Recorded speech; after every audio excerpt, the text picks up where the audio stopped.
말씀 보겠습니다. 요한복음 13장 12절에서 20절까지 합독하겠습니다. 저희 발을 씻기신 후에 옷을 입으시고 다시 앉아 저희에게 이르시되 내가 너희에게 행한 것을 너희가 아느냐. 너희가 나를 선생이라 하는 줄 아니 너희 말이 옳도다. 내가 그러하다. 내가 주와 또는 선생이 되어 너희 발을 씻겼으니 너희도 서로 발을 씻기는 것이 옳으니라. 내가 너희에게 행한 것 같이 너희도 행하게 하려 하여 본을 보였노라. 내가 진실로 진실로 너희에게 이르노니 종이 성전보다 크지 못하고 보냄을 받은 자가 보낸 자보다 크지 못하니 너희가 이것을 알고 행하면 복이 있으리라.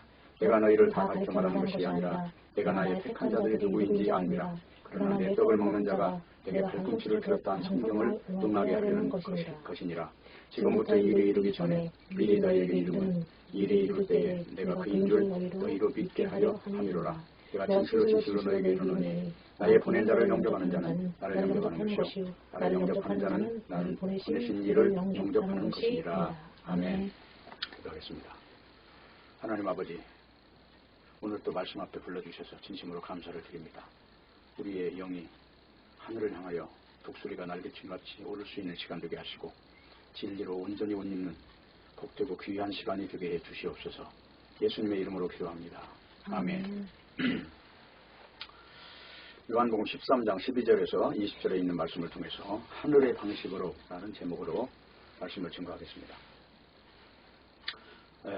우리는 지금까지 요한복음 13장 이전의 내용부터 살펴볼 때 6월절이라고 하는 그 절기를 기준해서 진리와 그 6월절, 절기, 그리고 하늘의 방식, 이런 그 상관관계가 어떻게 되어 있는가 이것을 보게 되었는데, 이제 제일 중요한 것은 지금 요한복음 13장에 들어와서 하나님께서 그 제자들을 끝까지 사랑을 하셨다는 그 말씀이 이제 핵심인 것입니다. 그러면 그 끝까지 사랑하셨다는 것은 무엇이냐? 그게 사람들이 하는 이런 사랑의 개념이 아니라 끝까지 하늘의 방식을 깨닫게 해서 하늘의 방식만이 진리라고 하는 그 사실에 대해서 응락하는 사람으로 만들어 갔다는 거예요. 지금까지도 제자들은 아직 예수님의 십자가의 그 죽으심을 아직 그 뼛속 깊이 알지는 못하는 상황입니다. 그런데 예수님은 지금 요한복음 처음부터 13장까지 오면서 제자들의 시선을 많이 바꿨어요. 서로 높아지려고 하던 제자들을 그것이 하늘의 방식이 아니다. 높아지는 거 이거는 너희들이 선악과를 먹고 난 이후에 생겨난 하나의 그 지옥의 방식인 것이지 이게 하늘의 방식이 아니다. 그래서 하늘의 방식은 높아지는 것이 아니라 오히려 종이 되는 것이고 예수께서 오셔서 십자가의 죽으심으로 그 피로 인하여 하늘의 백성을 만드시는 방식과 똑같이 바로 일부로부터 오는 은혜 이 하나를 증거하도록 그렇게 만들어 가신다고 하는 거예요. 그러면 이제 우리가 여기서 이제 결론을 내려야 되는 것이 예수님의 그 사랑이 도대체 뭐냐? 그리고 발을 씻겼다고 하는 것은 무엇이냐? 이제 그 질문을 냉철한 마음으로 해야 된다고 하는 것입니다. 그것은 뭐냐면 성경에서 이제 땅에 발을 딛고 사는 이 곤충들이나 동물들을 부정하다고 하고 있어요. 반면에 땅에서 튀어오르거나 하늘을 날아다니는 짐승 중에 이제 곡식만 먹는 짐승을 이제 정하다고 하고 있어요. 그렇다면 이 땅과 하늘의 차이가 뭐냐? 오늘 본문에 지금 그걸 다루고 있는 겁니다. 땅의 방식이 아니라 하늘의 방식으로만 빚어져야 한다고 하는 것이죠. 다시 말해서 하늘의 순수함과 대비해서 땅이라고 하는 것은 악마가 지배하고 있는 땅이기 때문에 반드시 계급이라고 하는 것이 생기게 돼 있어요. 누가 높으냐 하는 계급이. 그러니까 제자들이 서로 자기가 뭐 정승이 되고 너는 판사가 되고 서로 계급을 논했던 그와 방식이 똑같다는 거예요. 땅의 방식은. 근데 하늘의 방식은 전혀 그것과 관계없이 이 계급이 없는, 자본주의가 없는, 한마디로 낮은 자가 높아지고 높은 자가 낮아지는, 그러니까 높은 산이 낮아지고 평지가 되는 바로 이러한 방식으로 하나님은 일을 하신다고 하는 겁니다. 그렇기 때문에 고린도전서 2장 13절에 보면은 육에 속한 사람은 하나님의 성령을 받지 아니하나니 저희에게는 미련하게 보이며 또 깨닫지도 못하나니 이런 일은 영적으로라야 분변함이니라 이렇게 나와 있어요. 그러면 하늘의 방식과 육의 방식이 이제 다르다는 얘기를 좀 하고 있는 것인데, 그래서 하나님이 하시는 일은 영적인 일이기 때문에 이 육에 속한 방식으로는 접근하기가 어렵다고 하는 이야기를 하는 것이죠. 문제는 뭐냐면 사람이 생각하는 수준이 바로 땅이라고 하는 것으로 만들어졌다는 거예요. 모든 것을 땅으로 만들어진 존재는 자기 행함의 의미를 줍니다. 그 말은 무슨 말이냐? 선악과를 먹고 나서 인간이 맨 먼저 한 일이 무화과로 자기 의를 만들었어요. 무화과 치마를 가지고 그 방식을 가지고 대입을 한다는 거예요. 땅에 속한 사람은. 그런데 반면에 하늘에 속한 사람은 인간이라고 하는 것은 다 죄인이기 때문에 하늘의 은혜를 입어야 되는데 그 하늘의 은혜를 입는데 가장 큰 방해물이 바로 땅의 방식이라고 하는 거예요. 땅의 방식. 그것은 선악과를 먹고 난 이후에 인간 세계를 말하는 겁니다. 첫 번째 한 일이 뭐를 했냐? 자기 의를 만들기 위해서 스스로 무화과 치마를 만들어 입었다는 거예요. 그것이 땅의 방식이라는 거예요. 그러면 하늘의 방식은 바로 이것과 충돌하면서 오는 것입니다. 그래서 요한복음 이제 한 16장 정도를 가보면은 이런 말이 나와 있어요. 16장에 가면은 8절을 보세요. 그가 와서 죄에 대하여 의에 대하여 심판에 대하여 세상을 책망하시리라. 그가 누구냐면 성령께서 오시면 영이 실체라고 하는 것을 가르쳐주기 위해서 오시는 분은 우리 손에 감지가 안 되지만 그분이 이끌어가는 세계는 나를 이 육체를 영원하게 보존하는 쪽으로 인도해 가는 것이 아니라 베세메스로 가는 소와 같이 가서 번제가 드려지는 방향으로 끌고 간다는 거예요. 우리 육을 부정하는 쪽으로 끌고 간다는 거예요. 그게 성령이 하시는 일이라고 하는 겁니다. 그 영적으로 분별한다는 것은 세상의 원리로는 알 수 없다는 거죠. 그러면 이 세상에서 우리가 배웠던 건 뭡니까? 이 육체라고 하는 것을 기준으로 해서 이게 잘나고 똑똑하고 높아지면 잘 되는 것으로 가르침을 받았을 거 아니에요. 그건 아예 본능적으로 그렇게 배웠잖아요. 강해야 살아남는 것이고 남을 이겨야 승리하는 것이고. 그런데 성경은 전혀 반대의 이야기를 하고 있는 거예요. 오히려 약해야 된다는 거예요. 남을 이기는 것이 아니라 지라고 하는 거예요. 그게 하늘의 방식이라고 하는 것입니다. 그렇기 때문에 지금 이제 보세요. 고린도전서 1장 27절을 보면은 그러나 하나님께서 세상에 미련한 것들을 택하사. 그럼 이 택하사 그건 뭐예요? 의도적으로 택했다는 거죠. 택하사 지혜 있는 자들을 부끄럽게 하려 하시고. 여기서 지혜 있는 자들은 뭡니까? 육신을 보존하는 데 탁월한 자들을 말하는 거예요. 오늘날 성공한 자, 승리한 자. 요한계시록에 보면 그런 자들을 다 왕들이라고 그러고 쉽게 말하면 성공한 자, 바벨론에서 큰소리 치는 자를 지금 말하고 있는 거예요. 그런 존재들을 부끄럽게 하려 하시고 세상의 약한 것들을 택하여 강한 것들을 부끄럽게 하려 하신다. 이 말이 뭐냐면 하나님께서 우리 삶 속에 신자라면 약한 것들을 주입을 시킴으로써 그 약한 것이 아니고 육적인 이 허망한 것, 이 거품으로 가득 차 있는 이것의 본질을 그 약한 걸 통해서 드러내신다 하는 것입니다.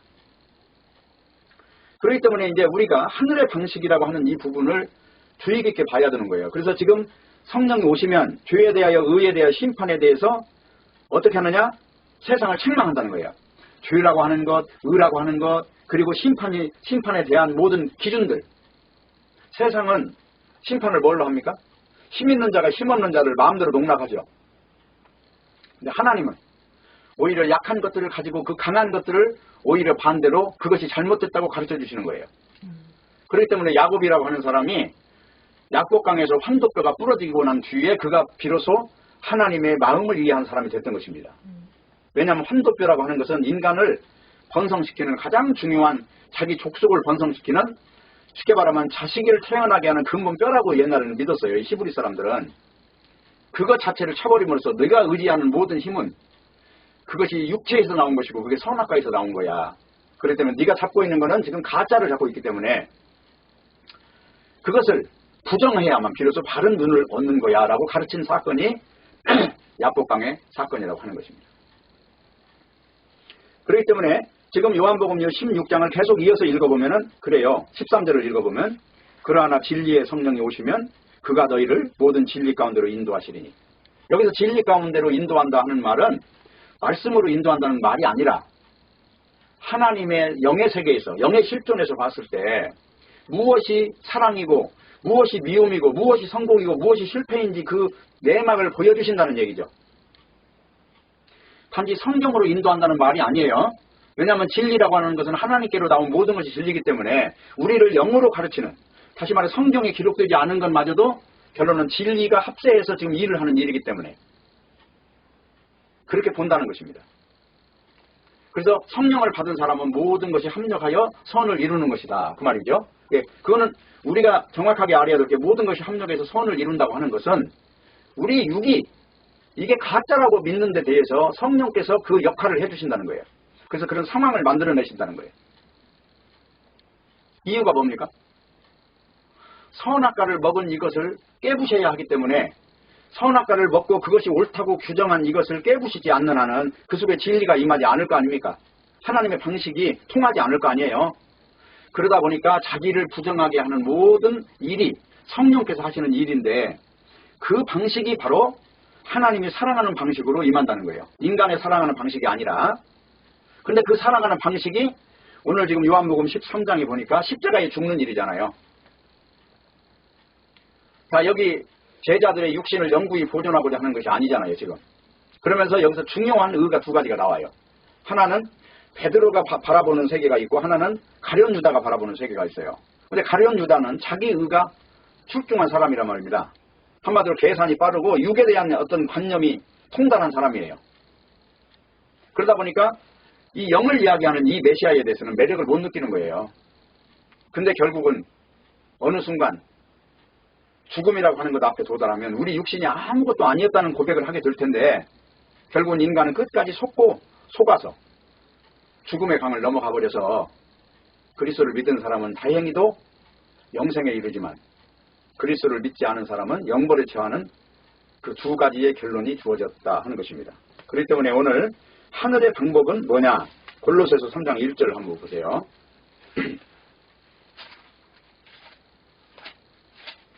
골로새서 3장 1절부터 보세요. 그러므로 너희가 그리스도와 함께 다시 살리심을 받았으면 위의 것을 찾으라. 다시 살리심을 받았다는 얘기는 부활을 믿은 사람이 됐으면 예수 그리스도의 부활이 바로 이 부활의 첫 열매로서 아담의 후손이 된 것처럼 우리가 자동적으로 아담의 후손이 된 것처럼 부활의 첫 열매인 예수 그리스도를 그분의 공력을 믿은 존재는 예수 그리스도와 함께 부활을 한 사람이에요. 그래서 부활을 한 사람은 어떻게 되느냐? 위의 것을 찾는다는 거죠. 거기는 그리스도께서 하나님 우편에 앉아 계시느니라. 하나님 우편에 앉아 계신다는 얘기는 하나님이 상속자라는 예수 그리스도가 온 우주 만물, 영의 세계, 육의 세계 모든 우주 만물의 그 주권자가 되셨다는 얘기예요. 요셉이 바로 왕의 우편에 앉아서 애굽의 운명을 총 책임을 진 것처럼 지금 그렇게 되었다는 것입니다. 위의 것을 생각하고 땅의 것을 생각하지 말라. 위의 것을 생각하고 땅의 것을 생각하지 말라. 이 개념을 사람들은 쉽게 교회 가서 열심히 봉사하는 거 이 정도로 생각을 합니다. 그런데 그게 아니에요. 위의 것을 생각하고 땅의 것을 생각하지 말라는 것은 자기 의라고 하는 이런 것들에 대해서 온전히 결별을 하라고 하는 것이에요.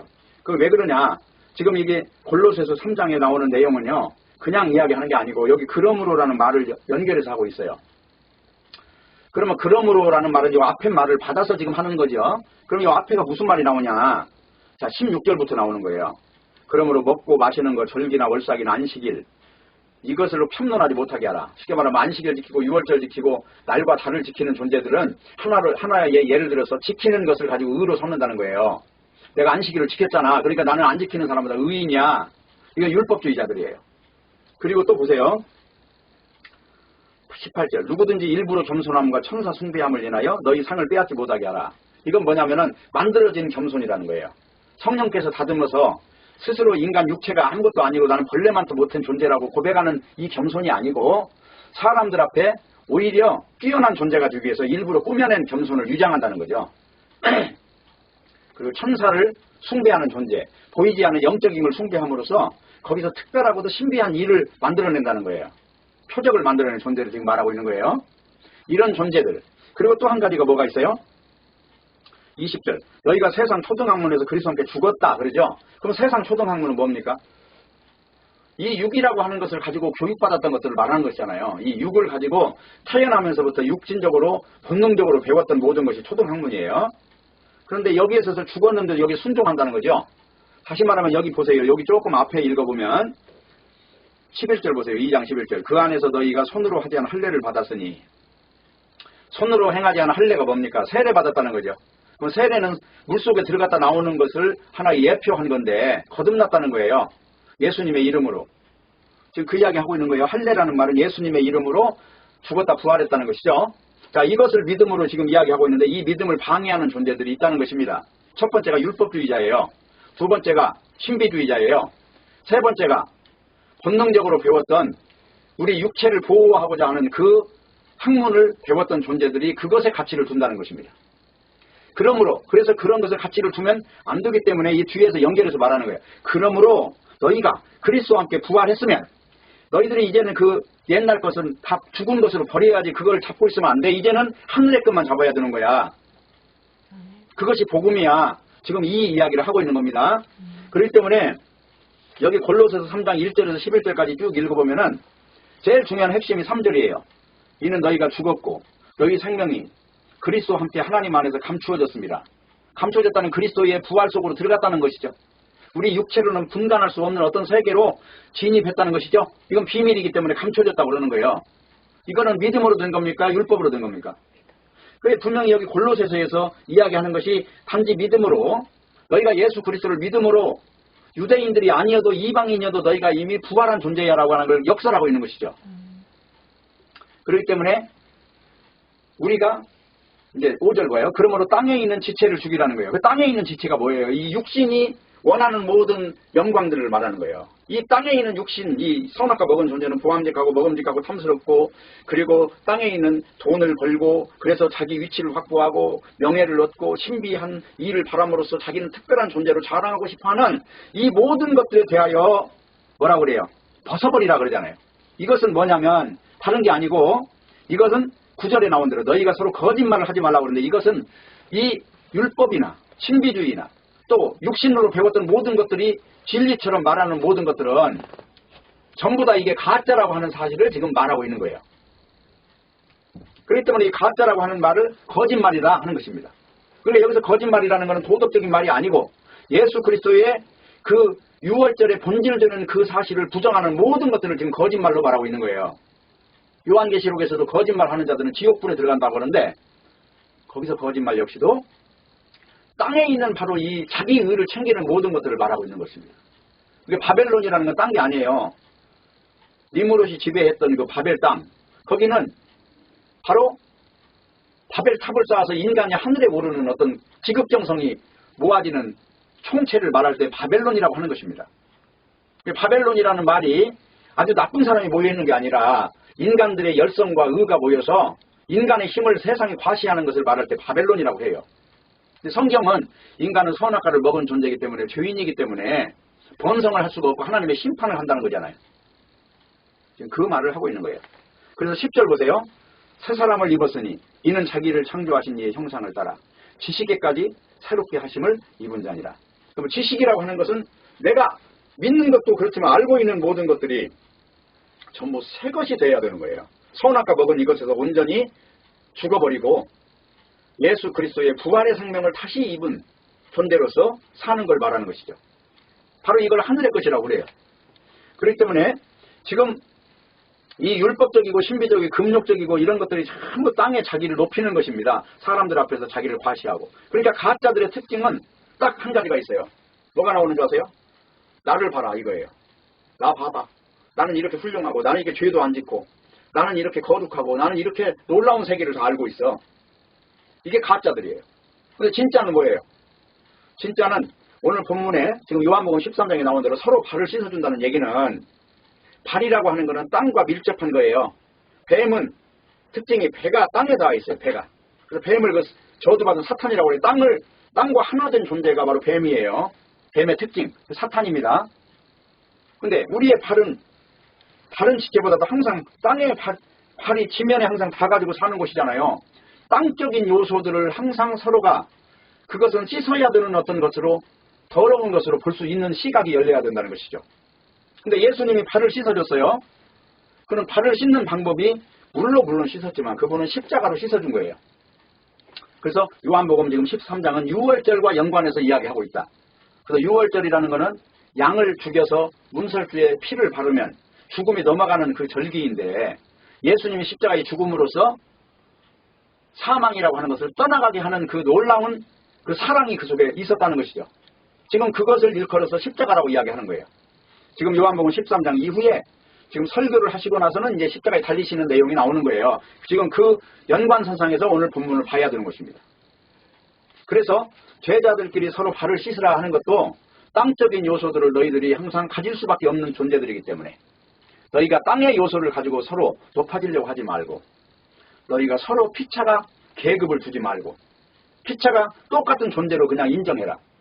그 세상은 항상 이별이 일어나는 자리에 보면 내가 너보다 옳다고 말하기 때문에 항상 이별의 현상이 생기는 거예요. 전쟁도 이데올로기를 가지고 내가 너보다 옳아. 이 어떤 생각에 빠져 있는 거예요. 그래서 전쟁을 일으키는 거예요. 사람들이 전쟁을 일으키게 항상 동기는 선한 데 있다는 거예요. 내 동족을 사랑하고 내 나라를 키우고 그래서 내 나라를 잘 먹고 잘 살게 해주려고 나라를 확장하고 다 그렇게 하는 거예요. 근데 그 안에는 인간의 탐심이 도사리고 있다는 거예요. 내가 높아지고 내가 잘나고 내가 뛰어난 인간이 돼서 만방에 내 이름을 떨치고 싶은 죽어도 내 이름만큼은 떨치고 싶은 그런 욕망으로 가득 차 있다는 거예요. 그것이 바로 땅의 요소다 하는 것입니다. 그렇기 때문에 너희가 서로 발을 씻어주라 하는 것은 너나 나나 똑같이 다 죄인이기 때문에 우리는 서로가 정죄를 하고 내가 옳다고 말할 존재가 아니라 나도 틀렸고 너도 틀렸다고 하는 그 자리에 있으라는 거예요. 그러면 거기에 놀랍게도 무슨 일이 생기냐? 바로 용서라고 하는 놀라운 영적 단계가 시작이 되는 것입니다. 그것을 일컬어서 내가 너희를 용서한 같이 너희도 용서하기를 70번씩 7번씩이라도 할지니라 하는 말씀을 하시는 거예요. 중요한 것은 우리 신자는 땅의 사람이 지향하는 이런 신앙을 버려야 되는 거예요. 그러니까 잘 보면 교회의 특징이 있어요. 세력을 의지하고 사람 숫자를 자랑하고 그리고 교회당 건물을 지어놓은 걸 가지고 그걸 가지고 또 영적인 일을 가지고 감정에 대입을 한다거나 성령 받은 것을 무슨 찬송을 서로 격렬하게 하고 난 뒤에 이게 성령 받았다고 한다거나 감정을 가지고 성령이라고 오도시키는 현상이 일어난다거나 인간을 보면서 뛰어난 인간 하나를 놓고 저 사람 본받으라고 한다거나 이 모든 것들이 사실은 그게 진리가 아니라는 거 말하면 돼요. 그러면 사도 바울은 왜 나를 본받으라고 했느냐? 사도 바울은 이 자기의 의를 본받으라고 한 적이 없어요. 하나님의 의를 입은 것을 본받으라고 한 것이지. 바로 그러한 차이를 우리가 분명히 알아야 성경을 볼 때 오해가 없다는 것입니다. 그래서 성령은 신자를 결론적으로 땅의 방식에서는 무너지게 하셔야 돼요. 그것을 사랑이라고 하는 겁니다. 지금 오늘 요한복음 13장까지 쭉 오면서 제자들의 생각이 얼마나 많이 무너졌겠어요. 제자들의 기대가 송두리째 다 무너졌을 거 아닙니까? 하나하나 바라볼 때마다 마치 뒤통수를 망치로 한 대씩 맞는 것처럼 인간의 기대가 송두리째 무너졌을 것이다 하는 것입니다. 그래서 오늘 본문에 지금 읽은 내용이 내가 너희들의 발을 씻기신 것은 지금 내가 행한 것을 너희도 서로 행하게 하려고 내가 이렇게 한 것이다. 그 얘기는 뭡니까? 예수님이 십자가에 죽으심으로 우리가 그 공로로 인해서 의를 입었지요. 그러면 의를 입었으면 우리가 자랑할 것은 우리의 의일까요? 그리스도의 공로일까요? 그리스도의 공로만 자랑해야 된다는 것이죠. 그것을 서로 발을 씻긴다 하는 것으로 이야기하는 거예요. 그렇기 때문에 우리는 자기 의를 가지고 내세울 수 없기 때문에 사람을 평가할 때 인간의 방식, 세상이 가르쳐준 도덕이나 윤리나 율법이나 신비주의자나 아니면 이런 아주 자기 육신을 극도로 고통을 주는 금욕주의자들 같이 하는 것이 아니라 하나님이 주신 모든 것은 다 선하다고 믿는 것이에요. 그래서 버릴 것이 없는 거고 음식 역시 마찬가지인 것이고요. 결혼이나 음식도 똑같다 그 말이에요. 하나님께 믿음을 받은 자들은 다 이것을 기도와 믿음으로 여기 보세요.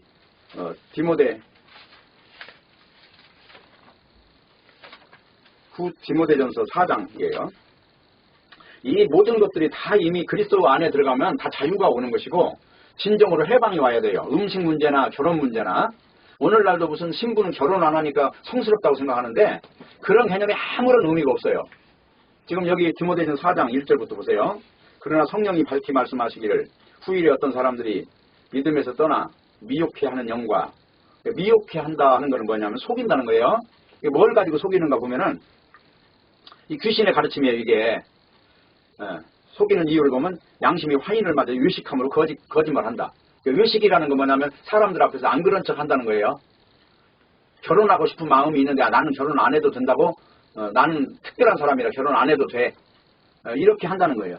그리고 3절 혼인을 금하고 식물을 폐하라 한다. 돼지고기 안 먹으니까 거룩하다고 하는 인도네시아 사람처럼 이게 다 외식이고 이것이 미혹해 하는 영이고 이게 귀신의 영을 받은 자들이에요.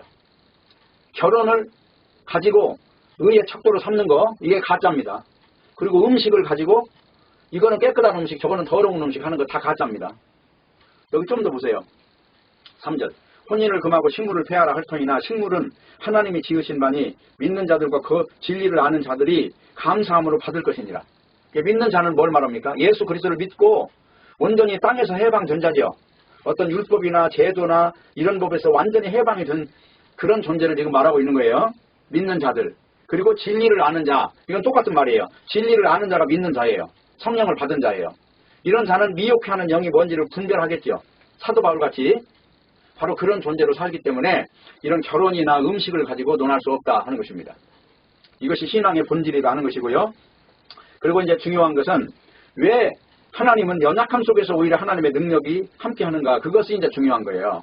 선악과를 먹은 존재는 강하려고 애를 쓰잖아요.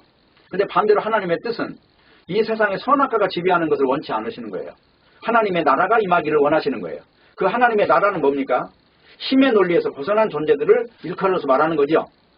교회라는 것도 그 유대교의 그 큰 세력을 교회라고 말한 적이 없어요. 유대교에서 빠져나온 아웃사이더들을 교회라고 말했지. 이게 오늘날도 마찬가지란 말이에요. 교회라는 이름을 가지고 오히려 율법주의가 판치고 있는데 무슨 그것을 교회라고 말할 수 있습니까? 네? 음식에 묶여있고 결혼에 묶여있고 네? 거룩이라는 말을 오해하고 있는 이런 사람들이 무슨 성령을 받았고 그런 사람들이 언제 예수님의 이름으로 네? 온전한 의를 누리느냐 이 말이에요. 하나님이 주시는 하나님의 의는 차별이 없는 것인데 왜 인간들은 그 의라고 하는 것을 가지고 인간을 자꾸 바라보게 하느냐는 거예요. 죄인한테는 죄밖에 안 나온다는데 자꾸 의를 만들어내려고 한다는 것이죠. 자기가 의를 만들어내면 낼수록 그는 죄가 더 커지는 거예요. 선악과 죄이기 때문에 그것이. 그래서 우리가 알아야 되는 것은 왜 우리는 약해야 되느냐 하는 그 지금 진리를 지금 말씀하고 있는 겁니다. 하나님께서 이스라엘을 미디안과 싸우게 하셨을 때도 가장 작은 지파, 가장 약한 집에서 제일 작은 자 이름이 누구냐면 기드온을 선택을 했어요. 그리고 전쟁을 하는 방법도요. 뭘로 했냐면 항아리 하나하고 횃불 하나 들게 했어요. 그러니까 예수님의 관심사도 주님을 3번이나 부인한 베드로의 실패가 아니라 그 연약함을 통해서 다른 사람을 이해하는 사람으로 만들었던 것이에요. 그래 베드로한테 물어보잖아요. 네가 나를 사랑하느냐? 3번을 물어봐요. 시몬의 아들아 네가 나를 사랑하느냐? 예, 제가 주를 사랑하나이다. 시몬의 아들아 네가 나를 사랑하느냐? 계속해서 3번을 물어봐요. 지금 여기 요한복음 한번 읽어보셔요.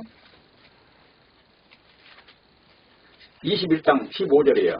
예수님이 지금 부활하셔가지고 지금 바닷가에서 생선 잡고 있는 제자들에게 나타나가지고 베드로한테 물어봐요. 15절.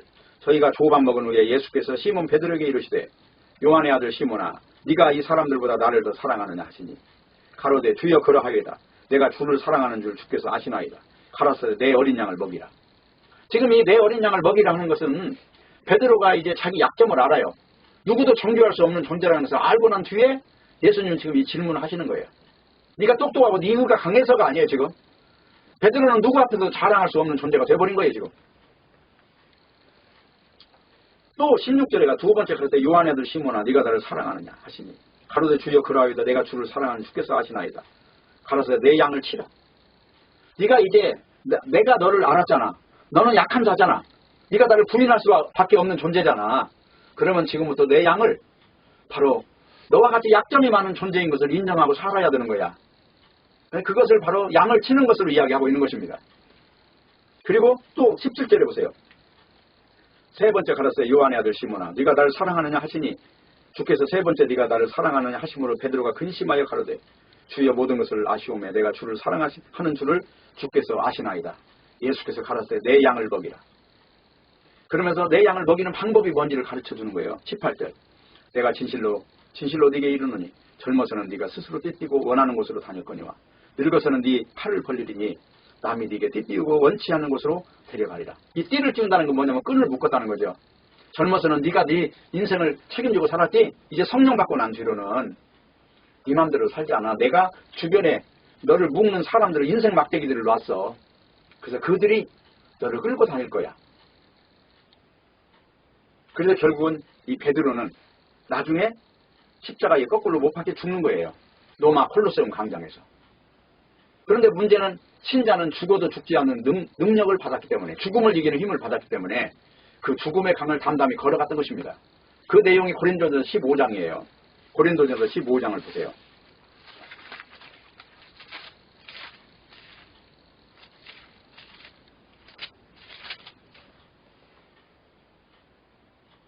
(17절) 그리스도께서 다시 사신 것이 없으면 너희의 믿음도 헛되고 너희가 여전히 죄 가운데 있을 것이요. 부활이라고 하는 것은 사실이라는 것입니다. 18절 또한 그리스도 안에서 잠잔 자들도 망하였으리니, 예수 믿다가 죽은 자들도 다 망했다는 거죠. 다 쓸데없는 인생이라는 거죠. 19절 만일 그리스도 안에서 우리의 바라는 것이 다만 이 생뿐이면 모든 사람 가운데 우리가 더 불쌍한 자리라. 20절 그러나 이제 반전이죠. 그러나 이제 그리스도께서 죽은 자 가운데서 다시 살아 잠자는 자들의 첫 열매가 되셨도다. 사망이 사람으로 말미암아 죽은 자의 부활도 사람으로 말미암는도다.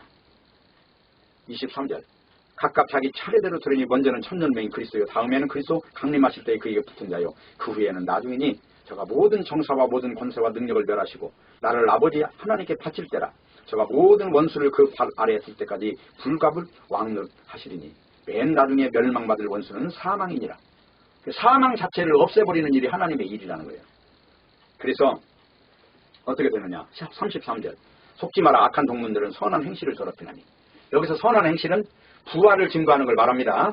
도덕을 말하지 않습니다. 선한 행실을 더럽히나니. 그런 사람들은 어떻게 되느냐. 32절 죽은 자가 다시 살지 못할 것이면 내일 죽을 테니 먹고 마시자 하리라. 바로 이런 말을 한다는 거예요.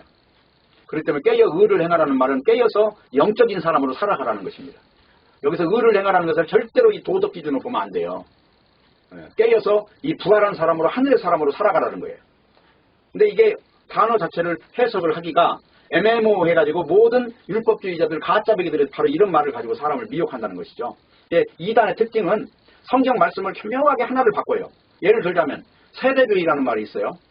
율법주의, 은혜주의, 무슨 저 성경을 이해를 할 때 무죄시대, 그 다음에 무슨 족장시대, 네? 그리고 또 무슨 역사시대 하면서 쭉 나눕니다. 그리고 지금은 이제는 은혜시대라고 해가지고 율법시대하고 다른 측면에서 말을, 논리를 정리해 나가는 거예요. 근데 문제는 그런 사람들이 말하고 있는 이 세대주의라는 말 자체가 벌써 이단이에요. 이건 성경적으로 말이 안 맞는 말입니다.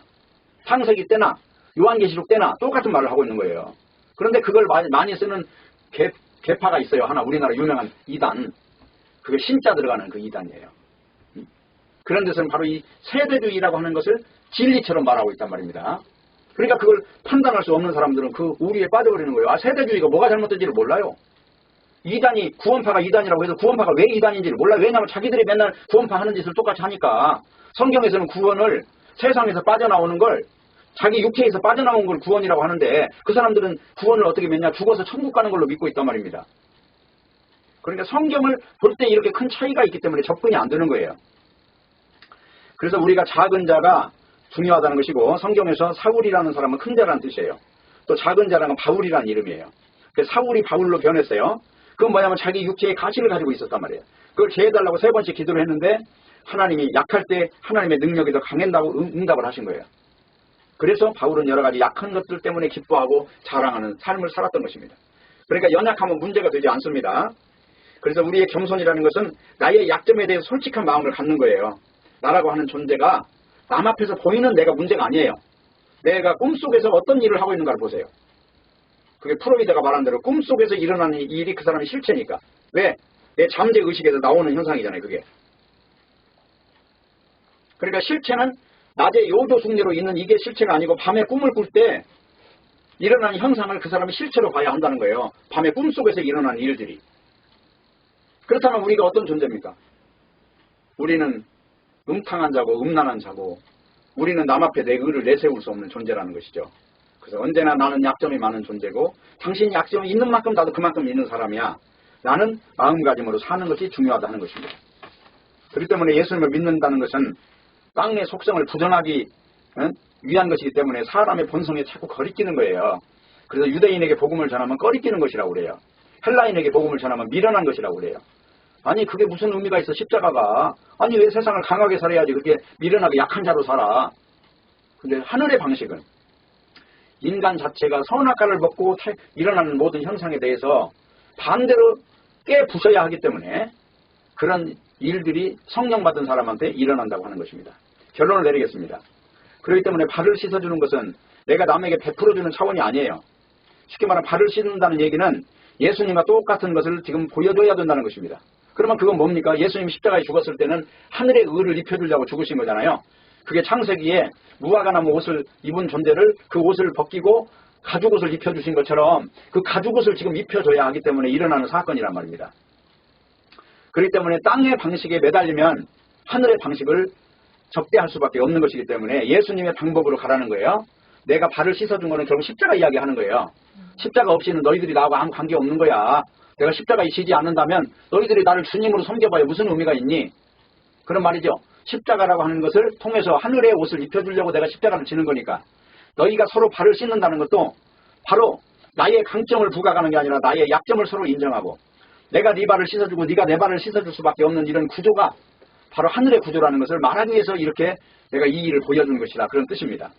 그렇기 때문에 많은 사람들이 이 행함을 오해를 해가지고 자기가 뭘 행할 것인가를 자꾸 생각하는데 세상의 상식과 윤리나 도덕에서 찾는 이것은 어리석음의 극치라고 하는 걸 아셔야 되는 것이고 그래서 신자들은 행함이라고 하는 것을 구제나 봉사나 이런 것으로 해석하면 안 된다는 것입니다.